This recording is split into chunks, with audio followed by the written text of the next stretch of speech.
राम राम दोस्तों, एक बार फिर आपका स्वागत है कृष्णा क्लासेस के ऑनलाइन प्लेटफॉर्म पर। बच्चों, हमारी जो daily current affair Haryana GK की जो क्लास चली हुई है उसमें आपका स्वागत है। तो बच्चों, अपने कॉपी पेन जो तैयार रखिए और इंपॉर्टेंट फैक्ट्स को नोट करते जाइए। मैं बार बार ये बात आपको समझाता हूं क्योंकि बार बार पूरी वीडियो देखना पॉसिबल नहीं है। बच्चों, इंपॉर्टेंट फैक्ट जो है अगर वो आप नोट करते जाओगे तो उनको रिवाइज करते रहोगे, ठीक है। साथ में आप करंट जीके तो कर ही रहे हो, करंट जीके तो कर ही रहे हो, जो स्टैटिक जीके है चाहे वो हमारी हरियाणा की ट्रेडिशनल हो या स्टैटिक्स हो, वो भी साथ में आपकी जो हो रही है, ठीक है।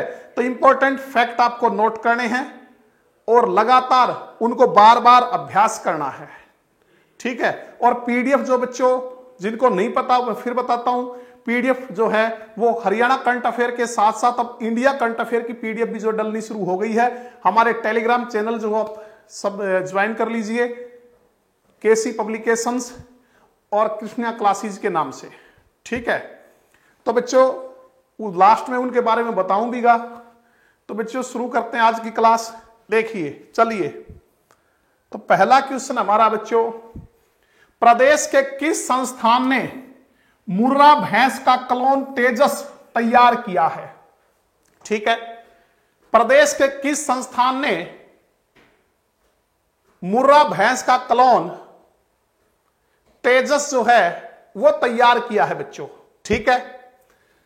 तो बच्चों मुर्रा के बारे में आप सारे जानते हो, हरियाणा का काला सोना कहलाती मुर्रा, हरियाणा का काला सोना जो है वो कहलाती है मुर्रा।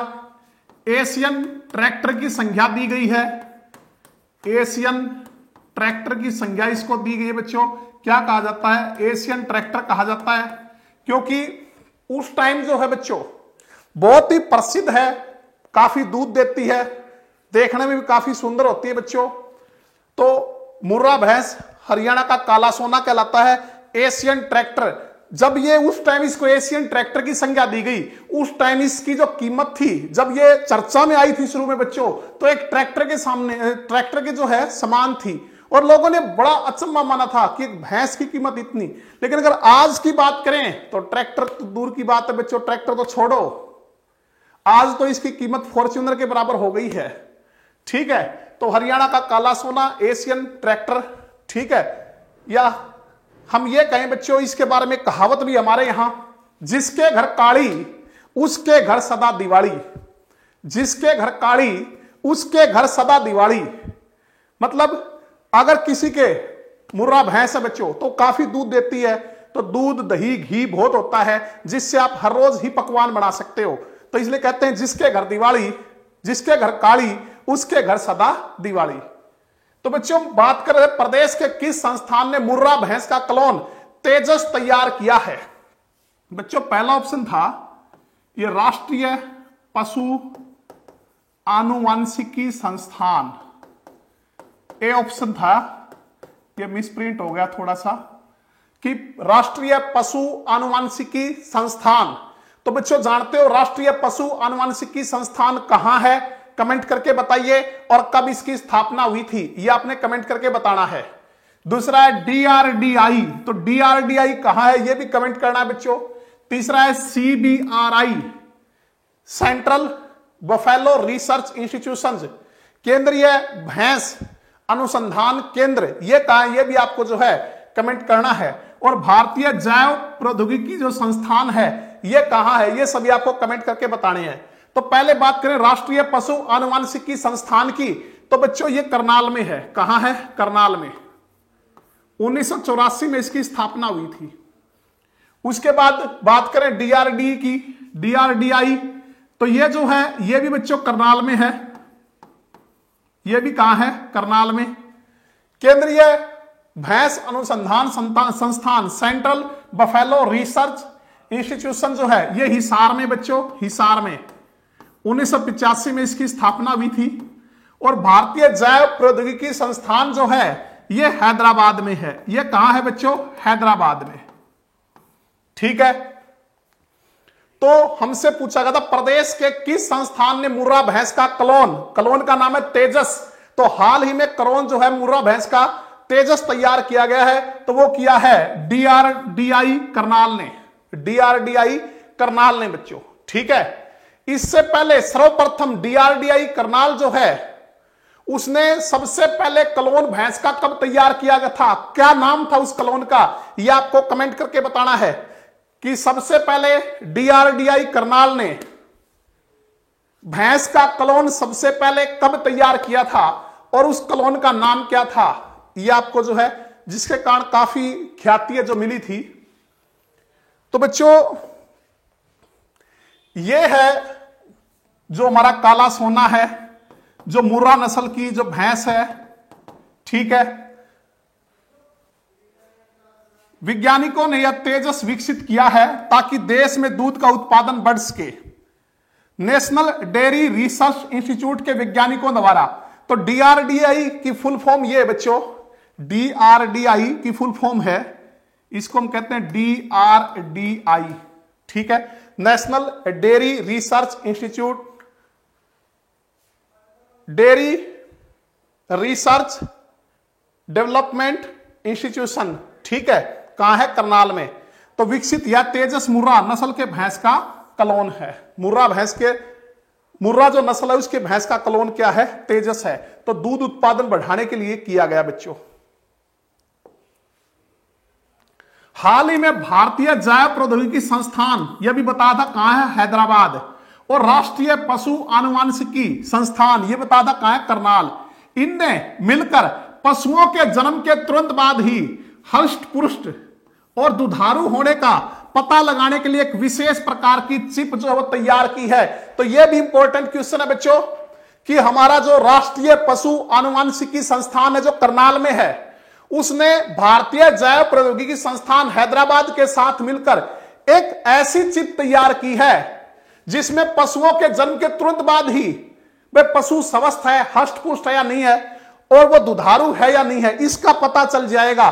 तो यह भी आपके लिए इंपॉर्टेंट है बच्चों। ठीक है, तो जो पशुओं के जन्म के तुरंत बाद ही हष्ट पुष्ट और दुधारू होने का पता लगाने के लिए विशेष प्रकार की चिप किसने तैयार की है, हमारे राष्ट्रीय पशु आनुवांशिकी संस्थान करनाल ने, किसके साथ मिलकर, भारतीय जैव प्रौद्योगिकी संस्थान हैदराबाद के साथ मिलकर। ठीक है, तो बच्चों ये है नेशनल डेयरी रिसर्च इंस्टीट्यूट।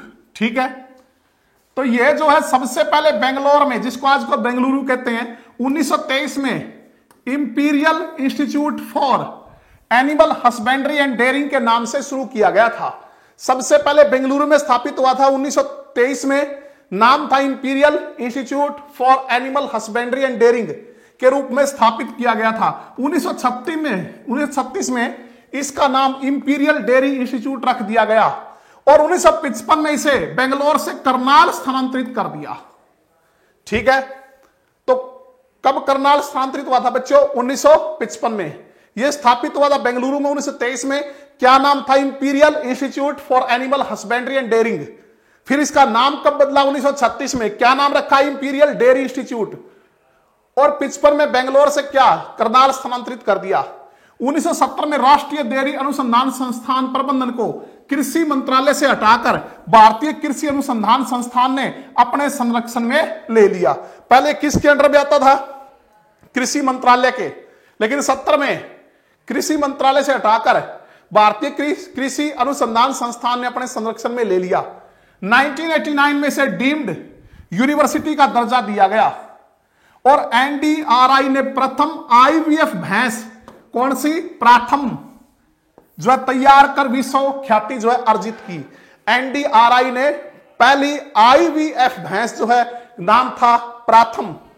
ठीक है, तैयार कर विश्व विख्याति जो है वो अर्जित की। इसके अलावा मैंने पूछा था बच्चों कि भैंस का क्लोन, जो भैंस का क्लोन पहली बार कब बनाया था, तो बनाया था 2009 में। कब बनाया था, 2009 में। ठीक है, भैंस का क्लोन जो है वो बनाया था। क्या नाम था उस क्लोन का, नाम था गरिमा। क्या नाम था, गरिमा।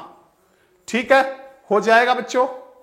तो जो मुर्रा नस्ल की जो भैंस है, जिसे हमें हरियाणा का काला सोना कहते हैं, एशियन ट्रैक्टर की संज्ञा दी गई है। आज वर्तमान में उसकी जो कीमत है बच्चों, सर्वश्रेष्ठ जो अगर हम बात करें तो बच्चों फॉर्च्यूनर से भी ज्यादा है। और उसके जो हम ये कहें, उसके जो झोटे हैं वो तो करोड़ों में बिकते हैं बच्चों। बहुत हमारे किसानों के लिए एक जबरदस्त उपहार है ये मुर्रा नस्ल की भैंस, ठीक है। तो इन्होंने, वैज्ञानिकों ने अब जो है, अगर हम बात करें किसकी, राष्ट्रीय डेयरी अनुसंधान संस्थान के वैज्ञानिकों ने, तो उन्होंने मुर्रा भैंस का जो क्लोन है हाल ही में कौन सा, तेजस, जो तैयार किया है। अगला क्वेश्चन देखिए, 25 सितंबर को किस महापुरुष की 107वीं जयंती मनाई जाएगी? 25 सितंबर को किस महापुरुष की 107वीं जयंती मनाई जाएगी? तो बच्चों 25 सितंबर को आप जानते हो हमारे हरियाणा के ताऊ, किंगमेकर, जननायक, गरीबों और किसानों के मसीहा चौधरी देवीलाल जी की जो जयंती है वो मनाई जाती है। तो कौन सी होगी अब की बार 107वीं जयंती मनाई जाएगी? तो चौधरी देवीलाल जो 2 बार उप प्रधानमंत्री के पद पर भी रहे बच्चों। प्रधानमंत्री अगर हम बात करें वीपी सिंह के टाइम में और चंद्रशेखर के टाइम में, इसके अलावा 2 बार हरियाणा के जो हैं वो मुख्यमंत्री भी रहे। 2 बार हरियाणा के मुख्यमंत्री भी रहे बच्चों। दिल्ली में संघर्ष घाट के नाम से इनकी समाधि बनी हुई है। तो इनकी समाधि का नाम क्या है? संघर्ष घाट। क्या नाम है? संघर्ष घाट, ठीक है। तो बच्चों हरियाणा के निर्माण में बहुत ही उल्लेखनीय योगदान इनका रहा है। हरियाणा के निर्माण में बहुत ही उल्लेखनीय योगदान जो है वो ताऊ देवीलाल का रहा है। तो बच्चों अगर हम बात करें तो ये है ताऊ देवीलाल, चौधरी देवीलाल, ताऊ देवीलाल, सिरसा जिले के चौटाला गांव, ठीक है। तेजा खेड़ा भी बच्चों वहां चौटाला के पास ही है, जो इनका फार्म हाउस है। वहां एक बड़े जमींदार परिवार में इनका जन्म हुआ। तो चौटाला गांव को हाल ही में हमारे माननीय उप मुख्यमंत्री श्री दुष्यंत चौटाला ने महाग्राम योजना के तहत आदर्श गांव बनाने की घोषणा की है। पिछली वीडियोज में हम पढ़ चुके हैं बच्चों। हाल ही में हमारे माननीय उप मुख्यमंत्री, जो हरियाणा के सबसे युवा उप मुख्यमंत्री हैं, श्री दुष्यंत चौटाला ने, क्योंकि बच्चों अगर हम बात करें श्री दुष्यंत चौटाला की, तो इनके जो हैं पड़पोते हैं, ताऊ देवीलाल के पड़पोते हैं। और चौटाला गांव बच्चों अपने आप में एक इतिहास रखता है, जिसने हरियाणा को 2 मुख्यमंत्री दिए हैं और 1 उप मुख्यमंत्री दिया है, चौधरी देवीलाल। इसके अलावा इनके सुपुत्र चौधरी ओम प्रकाश चौटाला, जिनके नाम हरियाणा के मुख्यमंत्री के तौर पर सर्वाधिक बार शपथ लेने का रिकॉर्ड है, 5 बार। और एक समय में सबसे छोटा कार्यकाल भी उन्हीं का रहा है, महज जो है 5 दिन। तो 2 मुख्यमंत्री दिए। हरियाणा में एकमात्र पिता पुत्र की जोड़ी यही है जो हरियाणा के सीएम रहे, चौधरी ओम प्रकाश चौटाला और उनके जो पिता हैं चौधरी देवीलाल। इसके अलावा 1 उप मुख्यमंत्री जो इस विधानसभा में, 14वीं विधानसभा में, श्री दुष्यंत चौटाला। ये कहां से संबंध रखते हैं? चौटाला गांव से बच्चों, ठीक है।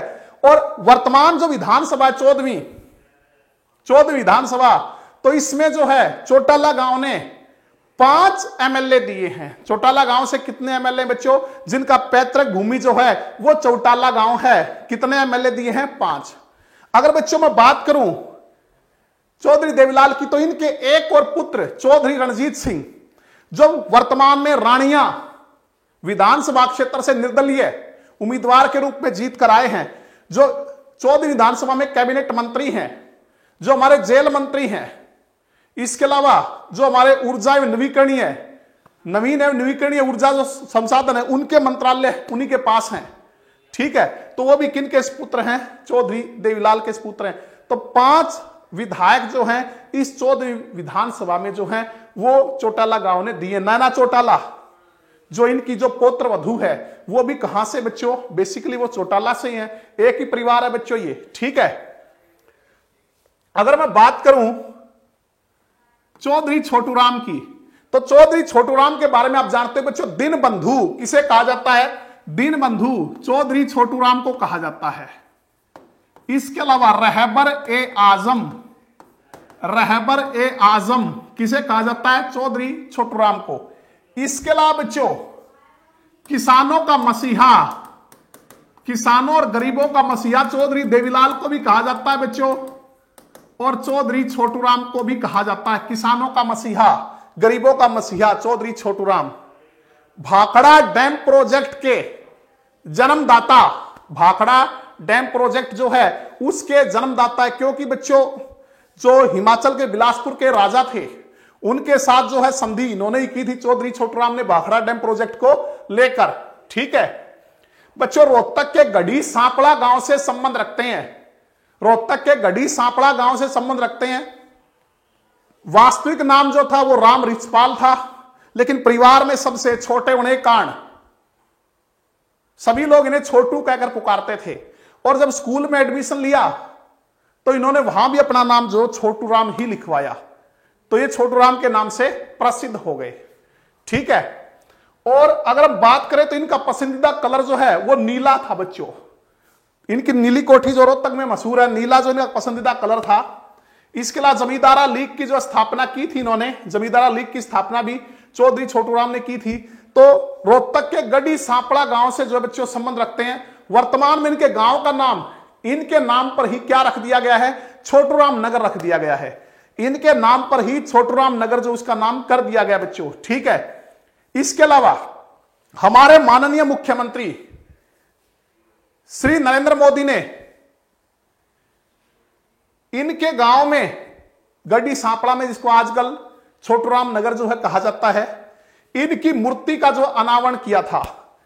तो इनकी जो मूर्ति है बच्चों वो कितनी ऊंची है ये आपको कमेंट करके बताना है, और कब किया था ये भी आपको बताना है बच्चों। कितनी ऊंची है बच्चों? तो इनकी जो मूर्ति है वो 64 फुट ऊंची है। हरियाणा की सबसे ऊंची मूर्ति मानी जाती है, 64 फुट ऊंची। अष्ट धातु की बनी हुई है बच्चों। किसकी बनी हुई है? अष्ट धातु की बनी हुई मूर्ति है ये। तो इसका जो वास्तुकार था वो राम सुतार था। राम सुतार जो है इसके वास्तुकार थे बच्चों, जिन्होंने सरदार वल्लभ भाई पटेल की जो सबसे बड़ी मूर्ति हमारे भारत की कहें, स्टेच्यू ऑफ जो यूनिटी, वो भी उन्हीं के उसके वास्तुकार भी राम सुतार थे बच्चों। ठीक है, तो चौधरी छोटूराम दीनबंधु रहबरे आजम, किसानों गरीबों के मसीहा, भाखड़ा डैम प्रोजेक्ट के जन्मदाता। ठीक है, तो इनकी जो मूर्ति है, इनके गांव का नाम गढ़ी सांपड़ा, लेकिन वर्तमान में इनके नाम पे छोटूराम नगर जो कर दिया गया है। वहां 64 फुट ऊंची जो इनकी प्रतिमा जो स्थापित की गई है, धातु की बनी हुई, वास्तुकार उसके कौन है? राम सुतार हैं बच्चों। ठीक है, तो बच्चों हम ज्यादा टाइम नहीं ले रहे, नहीं तो फिर लंबी क्लास हो जाएगी। राव तुलाराम आप जानते बच्चों 1857 की क्रांति में शहीद हुए थे, रेवाड़ी से संबंध रखते हैं राव तुलाराम। ठीक है, और इन्हीं का जो बलिदान दिवस है उसको हरियाणा जो है हरियाणा शहीदी दिवस के रूप में मनाता है। कब? 23 सितंबर को। 23 सितंबर जो है, अगर हम बात करें 23 सितंबर 1863 में इनकी काबुल में मृत्यु हुई थी, तो 23 सितंबर को हरियाणा में जो हरियाणा शहीदी दिवस जो है वो मनाया जाता है। शहीद उधम सिंह के अगर हम बात करें, शहीद उधम सिंह से रिलेटेड बच्चों अभी पीछे सरकार ने घोषणा की थी, वो आपको कमेंट करके बताना क्या की थी, कि इनके नाम पे जो हरियाणा सरकार ने अवकाश घोषित किया था, कब किया था वो आप कमेंट करके बताओगे। शहीद उधम सिंह के नाम पे हरियाणा सरकार ने अवकाश जो कब घोषित किया था। ठीक है, तो हम बात कर रहे थे चौधरी देवीलाल की। ये बच्चों आपको जो पीडीएफ में मिल जाएगा सारा, और पीडीएफ के लिए मैं आपको फिर बताता हूं, आप जो है टेलीग्राम चैनल्स जो हैं वो सब्सक्राइब ज्वाइन कर लीजिए बच्चों। ठीक है, और इसमें हरियाणा जीके के साथ साथ जो है वो इंडिया जीके की पीडीएफ भी जो है डुलनी शुरू हो गई हर रोज की जो क्लास की है। और अभी हम जल्दी जो बच्चों इनमें क्विज भी जो है वो हरियाणा करंट अफेयर से संबंधित शुरू करने जा रहे हैं। ठीक है, तो आगे चलते हैं बच्चों। नेक्स्ट, हरियाणा उच्चतर शिक्षा परिषद के अध्यक्ष कौन हैं? हरियाणा उच्चतर शिक्षा परिषद के जो अध्यक्ष हैं बच्चों वो वर्तमान में कौन है ये आपको बताना है। डॉक्टर जगबीर सिंह हैं, या प्रोफेसर बी के कुठियाला हैं, या डॉक्टर दीप्ति बोकन है, या इनमें से कोई नहीं। तो हरियाणा उच्चतर शिक्षा परिषद की अगर मैं बात करूं बच्चों, तो पहले जो है ये एक किस्म से नाम मात्र की संस्था थी, ज्यादा पावर इसके पास थी नहीं। अब तो इसको और भी पावर दे दी है। जितनी यूनिवर्सिटीज हैं, जितने कॉलेज हैं, उन सब की जो रैंकिंग है वो कौन तय करेगा? वो हरियाणा उच्चतर शिक्षा परिषद जो है वो उनकी रैंकिंग तय करेगी। कॉलेजेस और यूनिवर्सिटीज की जो रैंकिंग पहले कई संस्थाएं करती थी, अब कौन करेगा बच्चों? वो हरियाणा उच्चतर शिक्षा परिषद जो है वो करेंगे। इसके अलावा 2020 जो शिक्षा नीति आई बच्चों, उसका फ्रेमवर्क तैयार करवाना इसका जो है मेन काम है बच्चों, इसको सौंपा गया जो। तो इसके जो वर्तमान में अध्यक्ष हैं वो प्रोफेसर बी के कुठियाला, प्रोफेसर बी के कुठियाला। डॉक्टर जगबीर सिंह आप जानते बच्चों, हरियाणा जो भिवानी बोर्ड है, हरियाणा शिक्षा बोर्ड भिवानी जो है उसके चेयरमैन है वर्तमान में। ठीक है, ये जो है चंडीगढ़ में इसकी स्थापना हुई थी, आपको पता है 3 नवंबर 1969 को, और 1981 में भिवानी जो वो स्थानांतरित कर दिया गया था ये बोर्ड। ठीक है, तो इसके अध्यक्ष वर्तमान में जो इसके चेयरमैन है वो डॉक्टर जगबीर सिंह है बच्चों। डॉक्टर दीप्ति बोकन की अगर हम बात करें तो हरियाणा SCERT, हरियाणा SCERT की चेयरमैन है, हरियाणा SCERT। तो SCERT की अगर हम बात करें तो state council of education and research training. जैसे बच्चों आपने पढ़ा NCERT पढ़ा ना, तो NCERT जो है ये सेंटर लेवल पे होती है बच्चों, NCERT सेंटर लेवल पे होती है। इसी प्रकार SCERT क्या है, वो स्टेट लेवल पे होती है। ठीक है, state council of education research and training. तो इसकी जो वर्तमान में चेयर हैं वो डॉक्टर दीप्ति बोकन है। ठीक है, गुरुग्राम में स्थित हमारी SCERT जो है। तो बच्चों देखिए, ये है प्रोफेसर बी के कुठियाला। प्रदेश के विश्वविद्यालय और कॉलेजों की रैंकिंग और मूल्यांकन करने से लेकर अब इनकी स्वायत्तता की सुरक्षा तक के तमाम मुद्दों पर हरियाणा उच्चतर शिक्षा परिषद जो है वो काम करेगी बच्चों। ये सारे इन्हीं के बारे में बच्चों। ठीक है, कि अभी तक शक्तियों के अभाव में परामर्श तक सीमित परिषद अब तक सिर्फ ये सलाह देने तक ही सीमित थी, क्योंकि इसके पास ज्यादा शक्तियां नहीं थी। इसको मजबूत जो है वो बनाया गया है। वर्तमान में कॉलेज और विश्वविद्यालयों के मूल्यांकन और रैंकिंग देने में कई संस्थाएं काम करती हैं, लेकिन अब नए आदेश के मुताबिक हरियाणा के कॉलेजों और विश्वविद्यालय रैंकिंग भी परिषद ही तय करेगी। ठीक है, हरियाणा अधिनियम, हरियाणा विधानसभा ने जो है 4 अधिनियम जो है हरियाणा विधानसभा ने पारित करके 12 बड़े काम इसको दिए हैं। 4 अधिनियम पारित करके 11 काम जो है वो इसको जो है दिए हैं। सबसे महत्वपूर्ण जो जिम्मा दिया है, राष्ट्रीय शिक्षा नीति 2020 का फ्रेमवर्क तैयार करना इसका मेन काम है, जो सबसे बड़ी इसको जिम्मेदारी सौंपी गई है। ठीक है, कर लोगे? अगला क्वेश्चन देखिए।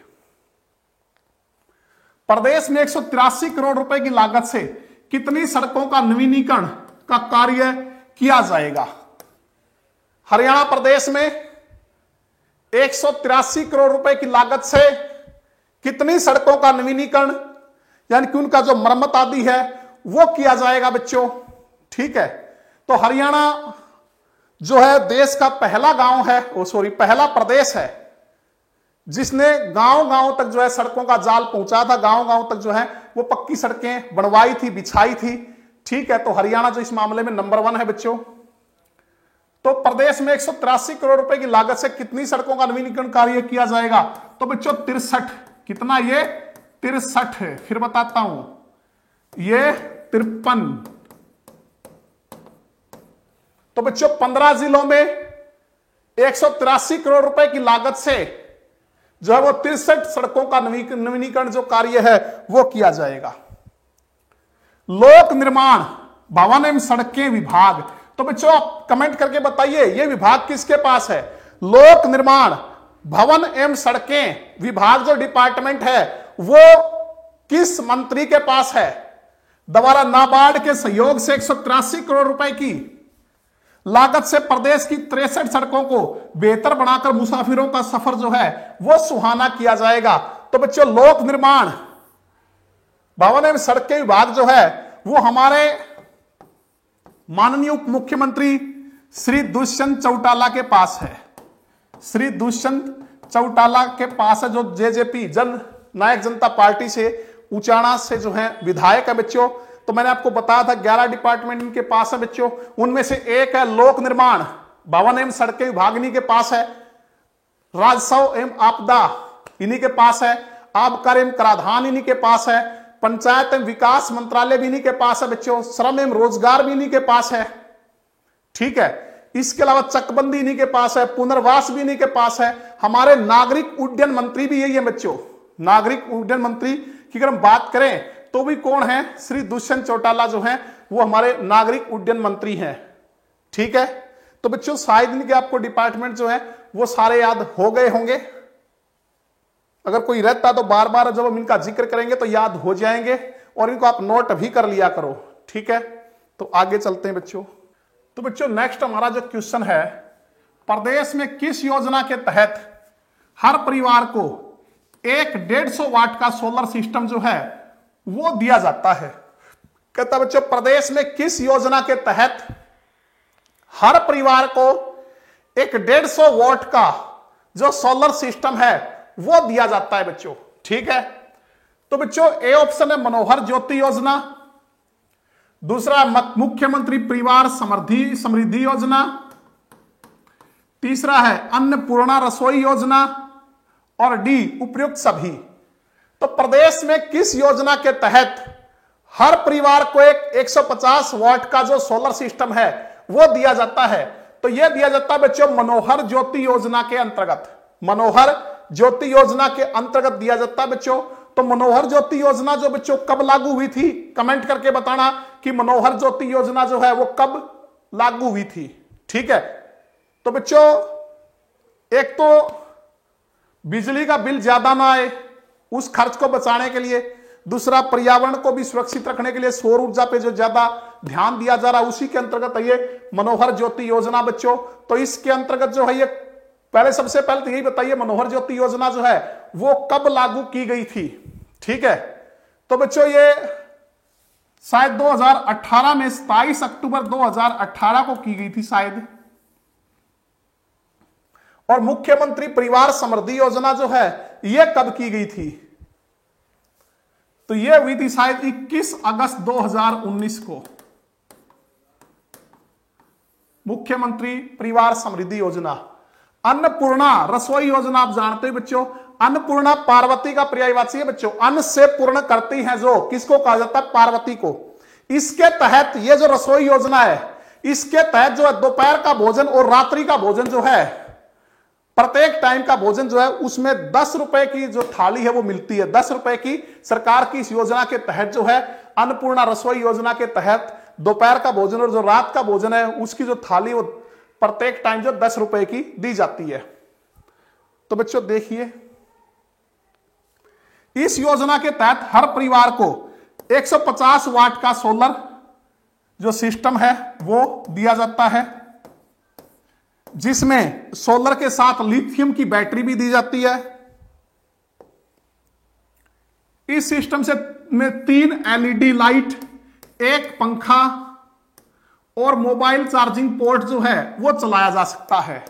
योजना के तहत 150 वाट का सोलर पैनल समेत तमाम सामान की लागत केवल 22,500 रुपए आती है। इसकी पूरी जो लागत है बच्चों 150 वाट का सोलर पैनल जो है उसकी पूरी लागत उसके साथ तमाम सामान जो है वो केवल 22,500 रुपए आती है। इस पर हरियाणा सरकार 15,000 रुपए की सब्सिडी दे रही है। कितनी सब्सिडी दे रही है? 15,000 रुपए की। तो लाभार्थी को मात्र 7,500 रुपए का जो है जमा करवा के इस योजना का लाभ उठा सकते हैं। बच्चों एक्चुअल कीमत है 22,500 रुपए, लेकिन 15,000 रुपए सरकार सब्सिडी दे रही है, अनुदान जिसको कहते हैं। तो जो इसके लाभार्थी जो पात्र व्यक्ति हैं वो 7,500 रुपए जो देकर इस योजना का लाभ उठा सकते हैं। बच्चों ये तो किसी और का आ गया, ठीक है कर लोगे। तो बच्चों हमारे जो ऊर्जा मंत्री कौन हैं? जो हमारे जेल मंत्री हैं श्री रणजीत सिंह राणिया विधानसभा क्षेत्र से आते हैं। जो वर्तमान 14वीं विधानसभा इसमें सबसे उम्रदराज कैबिनेट मंत्री जो हैं वो कौन हैं? वो हैं श्री रणजीत सिंह, चौधरी देवीलाल के पुत्र। निर्दलीय विधायक थे लेकिन 14वीं विधानसभा में किसको समर्थन दिया? बीजेपी सरकार को। नेक्स्ट है बच्चों, हाल ही में फिल्मकार रामनिवास कुश का निधन हो गया। वे राज्य के किस जिले से संबंध रखते हैं? ठीक है, हाल ही में अगर हम बात करें बच्चों तो वरिष्ठ अधिवक्ता, बहुत बड़े जो सीनियर लॉयर थे, ठीक है, रामनिवास कुश जो है उनका निधन हुआ है, फिल्मकार भी थे। तो राज्य के किस जिले से वो संबंध रखते हैं? तो बच्चों वो रखते हैं स्टील सिटी से, हिसार से।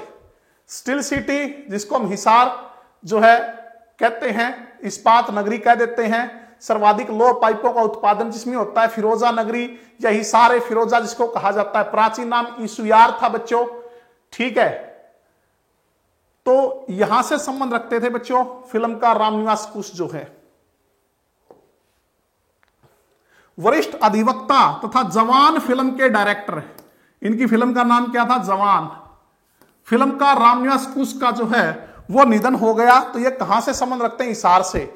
इन्होंने पुलिस व कानून व्यवस्था पर आधारित कानून से डरो फिल्म का निर्माण भी किया, जिसका ट्रेलर जल्द ही रिलीज होने वाला था। ठीक है बच्चों, रामनिवास कुश जो हैं वरिष्ठ अधिवक्ता, कहां से संबंध रखते हैं? फिल्मकार भी थे बच्चों, तो ये संबंध रखते थे हिसार से। जवान फिल्म के डायरेक्टर थे ये। इसके अलावा कानून से ड्रो जो इनकी फिल्म है उसका निर्माण भी जो है वो किया था इन्होंने, जिसका ट्रेलर जल्द ही रिलीज होना था। इसके अलावा 2012 में आपको ध्यान हो जो मानेसर में जो मारुति प्लांट था उसमें जो हड़ताल हुई थी उस पर राहुल राय ने निर्देशित की थी एक फिल्म द फैक्ट्री, उनसे भी जो इनका रिलेशन था बच्चों। ठीक है, उस फिल्म से भी ये संबंधित बताए जाते हैं बच्चों। यहां पे कमेंट करके बताइए, मैंने पहले पढ़ाया आपको कि जो म्हारी बेटी फिल्म है, म्हारी बेटी जो फिल्म है म्हारी बेटी, हरियाणवी फिल्म म्हारी बेटी, ठीक है, उसके निर्देशक कौन है, किस जिले से संबंध रखते हैं? अभी हाल ही में बच्चों रिलीज हुई थी 2020 में, लॉकडाउन के दौरान ही, कोरोना महामारी के दौरान कहिए, कोरोना महामारी के दौरान ही म्हारी बेटी जो है वो रिलीज हुई थी बच्चों। तो उसके निर्देशक जो हैं ये बड़े इंपॉर्टेंट है बच्चों। ये 3-4 जो फिल्में अभी 2020 में जो रिलीज हुई हैं या होने वाली हैं, ठीक है। एक आप जानते हैं हिसार से यशपाल शर्मा है बच्चों, बॉलीवुड के बड़े प्रसिद्ध कलाकार हैं यशपाल शर्मा, ठीक है, जिन्होंने लॉकडाउन के दौरान जो है वो दादा लक्ष्मीचंद जो है, जो हमारे सांग सम्राट हैं, सूर्य कवि हैं, युग पुरुष है, गंधर्व पुरुष है, हरियाणा के तानसेन, ठीक है, संगीत के तानसेन कहो, सूफी दर्शन की मीरा कहो, हरियाणा के शेक्सपियर, संपूर्ण कविता के कालिदास, गंधर्व पुरुष, युग पुरुष, ठीक है, उनकी जीवनी पर आधारित फिल्म दादा लक्ष्मीचंद जो उन्होंने बनाई है, लेकिन लॉकडाउन के कारण वो रिलीज नहीं हुई, बन के तैयार है, ज्यादातर शूटिंग सिरसा में हुई। तो ये भी आपसे पूछ सकता है, ठीक है। तो म्हारी बेटी के निर्देशक हैं बच्चों सज्जन परमार। कौन है? सज्जन परमार। कहां से बच्चों? भिवानी से, भिवानी के मानहेरू से, मानहेरू भिवानी से संबंध रखते हैं बच्चों, ठीक है। तो यशपाल शर्मा जिन्होंने दादा लक्ष्मीचंद जो फिल्म बनाई है, हमारी ये कह सकते हैं हरियाणवी संस्कृति के पुरोधा पंडित लक्ष्मीचंद पर, उनकी जीवनी पर दादा लक्ष्मीचंद फिल्म बनाई यशपाल शर्मा ने। कहां से? हिसार से। बॉलीवुड के बड़े स्थापित कलाकार हैं बच्चों, ठीक है। और ये अभी रिलीज नहीं हुई, ज्यादातर शूटिंग इसकी सिरसा में हुई है, जरूर देखना बच्चों, हरियाणवी संस्कृति से रिलेटेड। अगर अब बात करें महेंद्रगढ़ से भी एक बहुत अच्छे जो बॉलीवुड में स्थापित अभिनेता और निर्देशक हैं बच्चों, उनका नाम है सतीश कौशिक।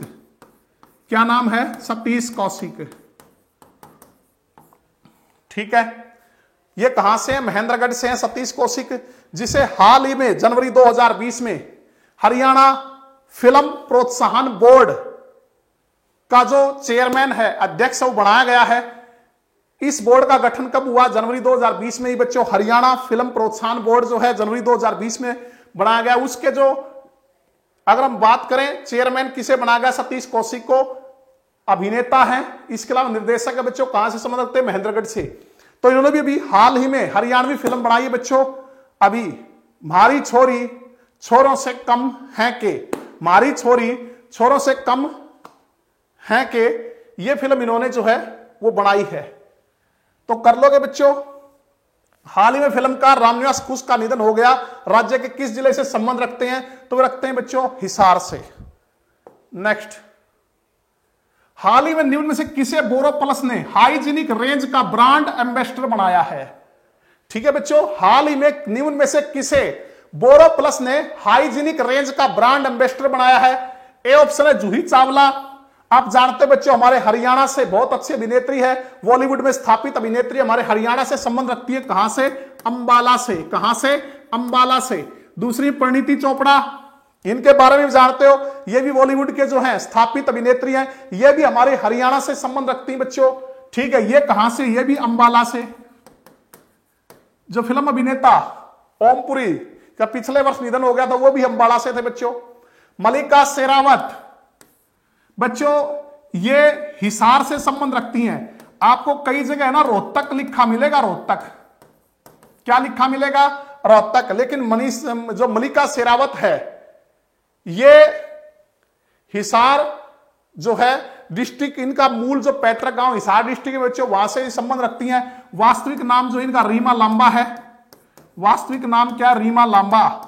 और ये जो शेरावत है ये अपनी माता का जो गोत्र है वो लगाती हैं। इनका गोत्र लांबा, रीमा लांबा जो है हिसार से ये संबंध रखती हैं बच्चों। ठीक है, नाणोद क्षेत्र से हिसार से संबंध रखती हैं बच्चों रीमा लांबा।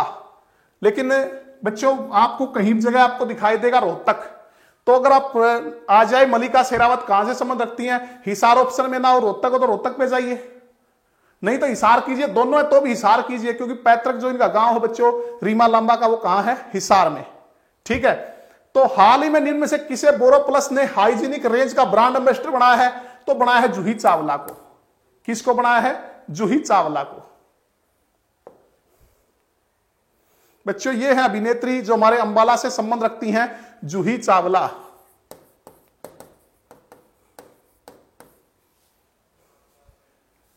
एफएमजीसी सेक्टर का दिग्गज कंपनी इमामी लिमिटेड ने भारत के सबसे भरोसेमंद ब्रांड बोरोप्लस के तहत नई लॉन्च की गई हाइजीन रेंज के लिए बॉलीवुड अभिनेत्री जूही चावला को अपना क्या बनाया है? ब्रांड एम्बेसडर बनाया है बच्चों। ठीक है, तो बोरोप्लस ने हाइजीनिक रेंज का ब्रांड एम्बेसडर जो है वो किसको बनाया है? जूही चावला को बनाया है।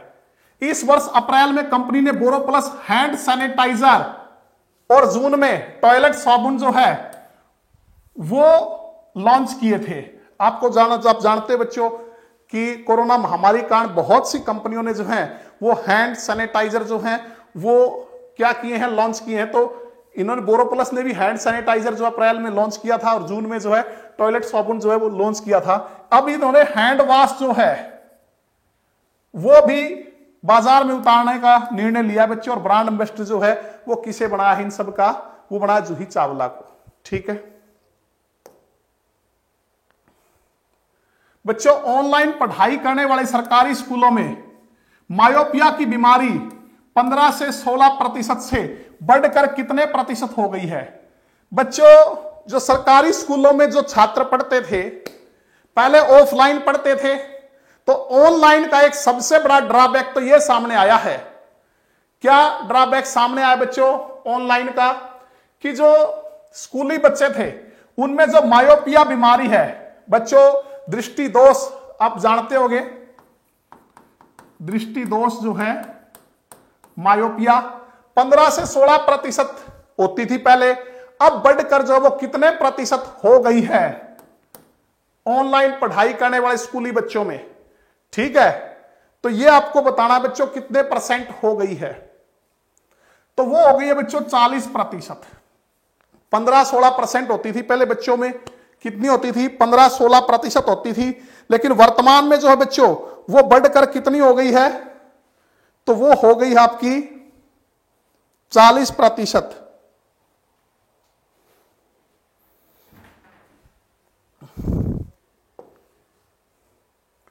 तो बच्चों आप है ना कमेंट करके ये बताइए कि जो मायोपिया है उसमें कौन सा लेंस जो है वो प्रयोग किया जाता है। आपने साइंस में पढ़ा होगा कौन सा लेंस जो है वो प्रयोग किया जाता है किसके लिए? मायोपिया बीमारी जो है उसको ठीक करने के लिए कौन सा, अगर हम बात करें, लेंस जो है वो प्रयोग किया जाता है। तो बच्चों ये आपको कमेंट करके बताना है। तो बच्चों कौन सा लेंस जो है वो मायोपिया में जो है, मायोपिया होता है निकट दृष्टि दोष, आपको पता ही होगा। निकट दृष्टि दोष वो होता है बच्चों, साइंस में आपने पढ़ा है। निकट दृष्टि दोष कौन सा होता है? निकट दृष्टि दोष होता है निकट की वस्तु स्पष्ट दिखाई देती है लेकिन दूर की वस्तु स्पष्ट दिखाई नहीं देती। निकट की स्पष्ट दिखाई देती लेकिन दूर की वस्तु स्पष्ट दिखाई नहीं देती। ठीक है, ऐसा बच्चों या तो जो आई बॉल है, नेत्र बॉल, नेत्र बॉल जो है आई बॉल, नेत्र गोलक जिसे कहते हैं, उसका जो है गोल हो जाना, इस कारण भी हो सकता है बच्चों ये। ठीक है, आनुवांशिक भी हो सकता है बच्चों ये। तो बच्चों में ये बीमारी जो है वो 15-16% होती थी पहले कितनी होती थी? 15-16%। अब कितनी हो गई है? 40%। तो कौन सा लेंस जो है वो इसके लिए अवतल लेंस, कनकेव लेंस जो है, कनकेव लेंस जो है उसका प्रयोग किया जाता है। किसका? कनकेव लेंस का। ठीक है, मतलब नजदीक की वस्तु स्पष्ट दिखाई देती लेकिन दूर की वस्तु स्पष्ट दिखाई नहीं देती। इसका कारण क्या होता है? जो दूर बिंदु होता है, फार पॉइंट कितना होता है बच्चों? कमेंट करके बताना। फार पॉइंट एक, अगर हम स्वस्थ आंख की बात करें तो वो होता है बच्चों इन्फिनिटी, अनंत पे। तो उससे अनंत से हटकर जो है वो नजदीक आ जाता है, जिसके कारण जो स्पष्ट दिखाई नहीं देता, दूर की वस्तु स्पष्ट दिखाई नहीं देती। और इसके उपचार के लिए कनकेव लेंस जो है वो अवतल लेंस का प्रयोग किया जाता है। दूसरा होता है दूरदृष्टि दोष, इसका उल्टा है। दूर की तो स्पष्ट दिखाई दे लेकिन नजदीक की स्पष्ट दिखाई ना दे। क्यों? क्योंकि इसमें जो नजदीक बिंदु होता है, जो नियर पॉइंट, जो 25 सेंटीमीटर होता है एक सामान्य आंख का, स्वस्थ आंख का, तो वो बढ़ जाता है बच्चों 25 सेंटीमीटर से। और इसके उपचार के लिए, दूरदृष्टि दोष के उपचार के लिए हम इसका उल्टा उत्तल लेंस यानी कि कन्वेक्स लेंस का प्रयोग करते हैं। ठीक है, कर लोगे बच्चों? तो आगे चलते हैं। ये इसका डायग्राम है नॉर्मल विजन का, और ये मायोपिया का जो है वो डायग्राम है बच्चों। क्योंकि नॉर्मल विजन में तो जो रेटिना पे बनता है प्रतिबिंब, कहां बनता है? रेटिना पे। लेकिन मायोपिया में क्या है बच्चों? रेटिना से पहले बन जाता है प्रतिबिंब। प्रतिबिंब जो इमेज है वो कहां बनती है? रेटिना से पहले बनती है। ठीक है, जिससे दूर की वस्तु उसको स्पष्ट नहीं दिखाई देती। और ऐसा किसके कारण होता है? ऐसा होता है बच्चों जो फार पॉइंट है, जो दूर बिंदु आंख का जो अनंत पे होता है, इन्फिनिटी पे, वो जो वहां से हटकर जो है आगे आ जाता है। और इसमें कनकेव लेंस जो है उसका हम प्रयोग करते हैं। किसका? कनकेव लेंस यानी कि अवतल लेंस का प्रयोग किया जाता है। ठीक है, तो बच्चों आगे चलते हैं।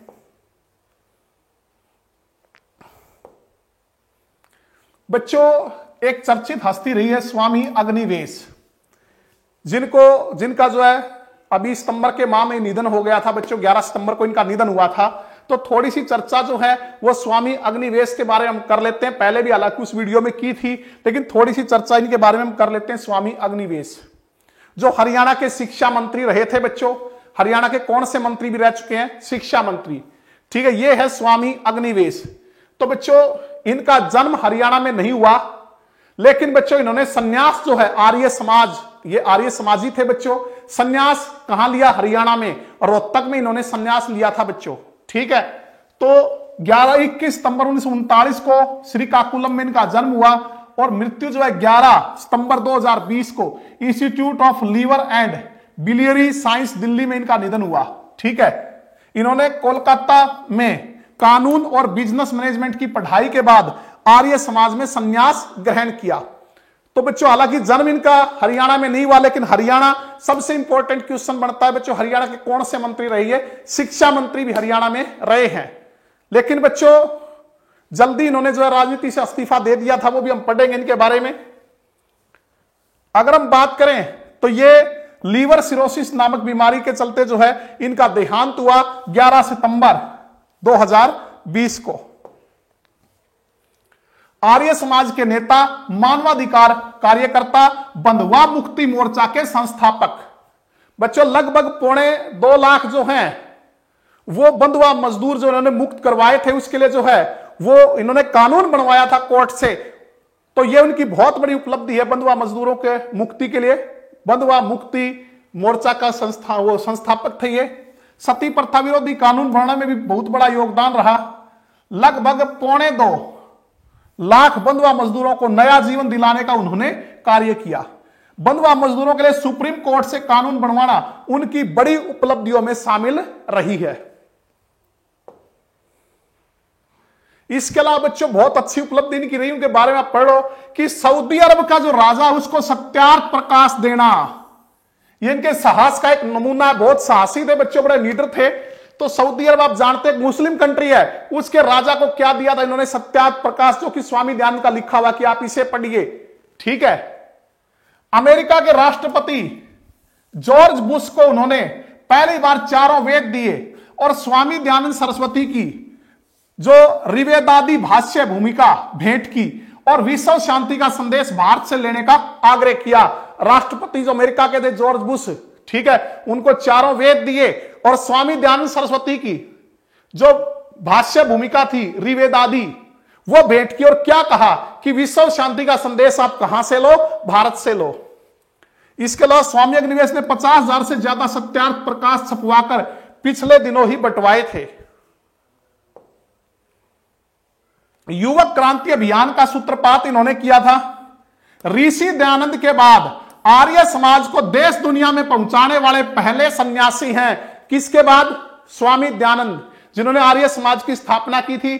तो उनके बाद आर्य समाज को देश और दुनिया में पहुंचाने वाले पहले सन्यासी हैं। स्वामी अग्निवेश और स्वामी इंद्रवेश ने किसान आंदोलन शुरू किया, तो इन्होंने स्वामी इंद्रवेश के साथ मिलकर किसान आंदोलन शुरू किया और गेहूं का भाव 78 रुपए से बढ़वाकर 105 रुपए करवाया था बच्चों उन दिनों। यह भी एक अच्छी उपलब्धि थी। आर्य समाज का काम करते करते 1968 में एक राजनीतिक दल बनाया, शायद ये 70 में बनाया था बच्चों, कंफर्म कर लेना एक बार। ठीक है। राजनीतिक दल का नाम था आर्य सभा। तो इन्होंने एक राजनीतिक पार्टी बनाई थी बच्चों, ठीक है, 68 या 70 में, आर्य सभा। ठीक है। 1977 में हरियाणा से चुनाव लड़ा और शिक्षा मंत्री भी बने। हरियाणा से चुनाव लड़ा 1977 में और शिक्षा मंत्री बने, लेकिन मजदूरों पर लाठीचार्ज की घटना के बाद उन्होंने राजनीति से इस्तीफा दे दिया। मजदूरों पे लाठीचार्ज करवाया सरकार ने, उस घटना के बाद उन्होंने जो राजनीति छोड़ दी, उससे इस्तीफा दे दिया। ठीक है। 1981 में बंधुआ मुक्ति मोर्चा की स्थापना उन्होंने दिल्ली में की। स्वामी अग्निवेश ने 2011 में, आपको याद होगा बच्चों, अन्ना हजारे ने एक भ्रष्टाचार जो आंदोलन था, भ्रष्टाचार के विरोध में जो आंदोलन था वो चलाया था। किसने? अन्ना हजारे ने। ठीक है। उसमें भी इन्होंने हिस्सा लिया, लेकिन बाद में मतभेद के चलते आंदोलन से दूर हो गए थे। इसके अलावा बच्चों स्वामी अग्निवेश ने रियलिटी शो बिग बॉस में भी हिस्सा लिया था। रियलिटी शो आप जानते हैं बहुत प्रसिद्ध है, सलमान खान का बिग बॉस। उसमें भी 8 नवंबर से 11 नवंबर 2011 तक जो है इन्होंने रियलिटी शो बिग बॉस में भी हिस्सा लिया था। तो इनकी उपलब्धियां बच्चों ये थी इनके जीवन के बारे में। तो बच्चों ये थी आज की हमारी कक्षा। आप क्विज़ के लिए, स्टडी मटेरियल और इंपॉर्टेंट एग्जाम अलर्ट्स के लिए या वीडियो आदि के लिए हमें फॉलो कर सकते हैं। ये हमारे टेलीग्राम चैनल है कृष्णिया क्लासेस और केसी पब्लिकेशन। और जो किसी बुक के ऑर्डर के लिए अगर आप ऑनलाइन बुक मंगवाना चाहते हो तो व्हाट्सएप नंबर है 9728082172 9728082172 जो है। तो बच्चों ये हमारी आज की क्लास थी। उम्मीद करता हूं आपको पसंद आई होगी। आपको पसंद आई होगी तो इसे लाइक कीजिए, शेयर कीजिए और सपोर्ट कीजिए। तो अगली कक्षा में फिर मिलते हैं। तब तक आप लगातार मेहनत करते रहिए, घर पे रहिए, सुरक्षित रहिए, अपने आप को टाइम टाइम पे सैनिटाइज करते रहिए। ठीक है। तो मिलते हैं बच्चों अगली कक्षा में। धन्यवाद।